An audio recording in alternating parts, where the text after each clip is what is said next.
ఆంధ్రప్రదేశ్ విజయవాడ జిల్లా మచిలీపట్నంలో 1882లో స్థాపించిన దేశంలోనే అతి పురాతనమైన మచిలీపట్నం బార్ అసోసియేషన్ కార్యవర్గం సీనియర్ జూనియర్ న్యాయవాదులు ఈ రోజు మీడియా సమావేశం నిర్వహించారు. ఆంధ్రప్రదేశ్లో కొత్తగా ఏర్పడిన ప్రభుత్వానికి వారు కృతజ్ఞత అభివందనలు తెలిపారు. మాజీ ముఖ్యమంత్రి YS Jagan Andhra Pradesh new land titling act 21ను అమలు చేస్తే ప్రజలకు ఇబ్బంది పడే పథకంగా గుర్తించిన ప్రస్తుత ముఖ్యమంత్రి తన రెండవ సంతకంతో రద్దు చేయడంతో ముఖ్యమంత్రి నారా చంద్రబాబుకు ఎన్డీఏ కూటమి అయిన వారి మిత్రపక్షాలు కృతజ్ఞతలు తెలిపారు. చాలా అక్రమంగా ఆ యాక్ట్ని అమలు చేయాలని చూశారు. కానీ ఏదేమైనా చంద్రబాబు నాయుడు గారు, పవన్ కళ్యాణ్ గారు వారు హామీ ప్రకారం టైటిలింగ్ యాక్ట్ని రెండో సంతకం చేస్తామని చెప్పి వారు అధికారంలోకి రాగానే వాళ్ళు మాట నిలబెట్టుకుని ఈ ల్యాండ్ టైటిలింగ్ యాక్ట్ని రద్దుపరచడం చాలా హర్షించదగ్గ విషయం. ఇది ఏదేమైనా న్యాయ వ్యవస్థకి, న్యాయవాదులకి మంచి విలువిచ్చి మరి చంద్రబాబు నాయుడు గారు ఈ రోజున ల్యాండ్ టైటిలింగ్ యాక్ట్ ఏదైతే ఉందో దాన్ని రద్దుపరిచి న్యాయ వ్యవస్థను గౌరవప్రదంగా నిలబెట్టేందుకు వారికి మా మచిలీపట్నం బార్ అసోసియేషన్ తరఫున, మా న్యాయవాదులు అందరి తరఫున కృతజ్ఞత తెలియజేసుకుంటాం.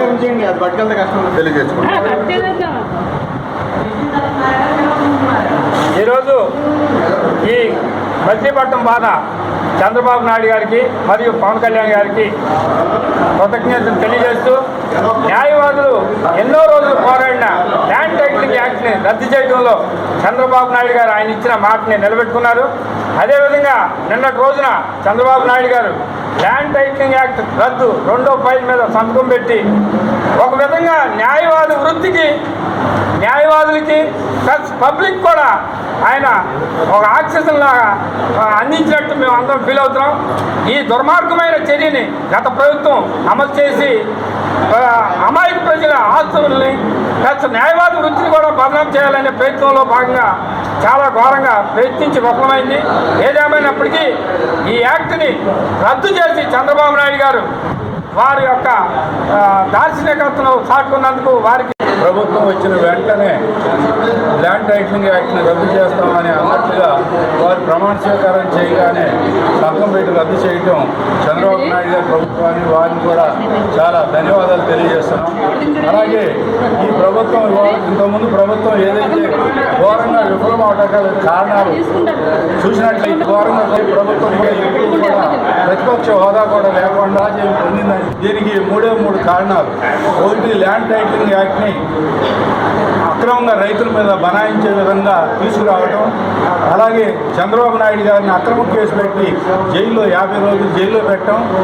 మూడవ కారణం, ఏదైతే మనకి అమరావతి రాజధాని ఉందో మనం హైదరాబాద్ వెళ్ళినట్లయితే మీకు ఏంటి రాజధాని అంటే మేము ముఖ్యమంత్రి గారిని అడిగి తెలుసుకుని చెప్తామనే పరిస్థితికి వచ్చింది. రాజధాని ఏదనేది కూడా తెలియని పరిస్థితుల్లో 5 ఏళ్ళు గడిచింది. ఈ కారణాల వల్లే ఘోరంగా వాళ్ళు విఫలం చెందారు. ఇప్పుడు ఏదైతే అమలు చంద్రబాబు నాయుడు గారికి వారి ప్రభుత్వానికి కూడా కృతజ్ఞతలు తెలియజేసుకుంటాం. మచిలీపట్నం బార్ అసోసియేషన్ తరఫున సెలవు. ఓకే.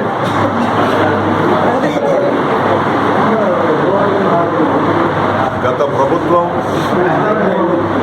అన్యాయంగా, అక్రమంగా ప్రజల ఆస్తులను దోచుకునే నిమిత్తం అమల్లోకి తీసుకొచ్చిన ఈ ల్యాండ్ టైటిలింగ్ యాక్ట్ని రద్దు చేయాలని న్యాయవాదులంతా ఉద్యమం చేయటం, దాని పర్యవసానంగా ఈ రోజున గవర్నమెంట్ వారు, ముఖ్యమంత్రి గారు చంద్రబాబు నాయుడు గారు, పవన్ కళ్యాణ్ గారి సహకారంతో ఆ చట్టాన్ని రద్దు చేయడానికి తన అధికారం తీసుకోగానే రెండో సంతకం పెట్టడం అనేది చాలా హర్షించదగ్గ విషయం. ఇది న్యాయవాదుల్ని, న్యాయవాద వృత్తిని గౌరవించినట్టు మేము భావిస్తున్నాం. ప్రజల ఆస్తుల్ని రక్షించడానికి చేసిన పని.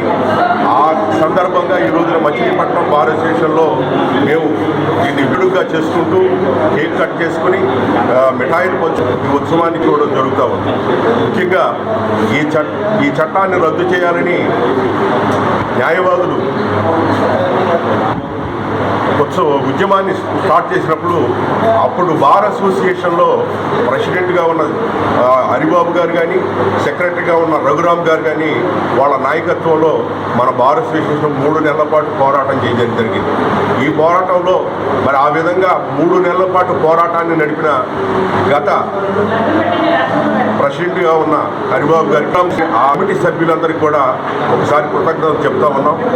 తదుపరి ఆ ఉద్యమంలో పార్టిసిపేట్ చేసి ప్రతిరోజు కూడా ఉద్యమాన్ని ఏ రకంగా డిజైన్ చేస్తే ఆ విధంగా పార్టిసిపేట్ చేసి ఉన్న ప్రతి అడ్వకేట్కి కూడా కృతజ్ఞతలు చేస్తూ ఉన్నాం.